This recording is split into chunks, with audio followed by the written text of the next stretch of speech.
Hello friend, দুপুরে যে মাছটা ম্যারিনেট করে রেখে দিয়েছি সেটা বানানো হয়নি, সেটা ফ্রিজে রেখে দিয়েছিলাম। তো এখন যে রাত্রিবেলা আমি এটাকে ফ্রাই করব। এর জন্য আমি তাওয়াতে একটু তেল দিয়ে নিয়েছি। তেলটা গরম হয়ে গেলে এখানে মাছটা দিয়ে দেব।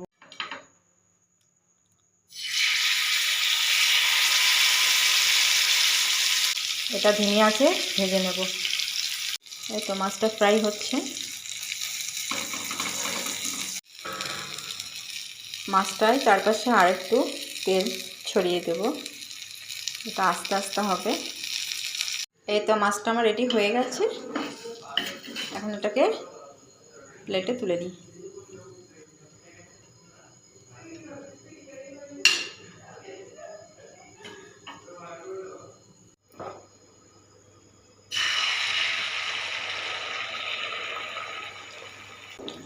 এইভাবে ডিম ভাজা করলে বেশ খেতে লাগে ভালো।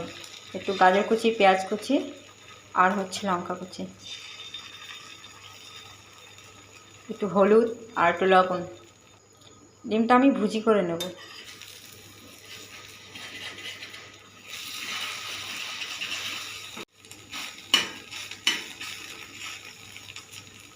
ডিমটা হয়ে গেছে, নামিয়ে দিচ্ছি।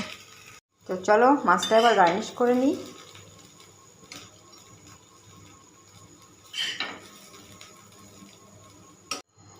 ফাইনালি আমার ডিনারের জন্য ফিশ ফ্রাই রেডি।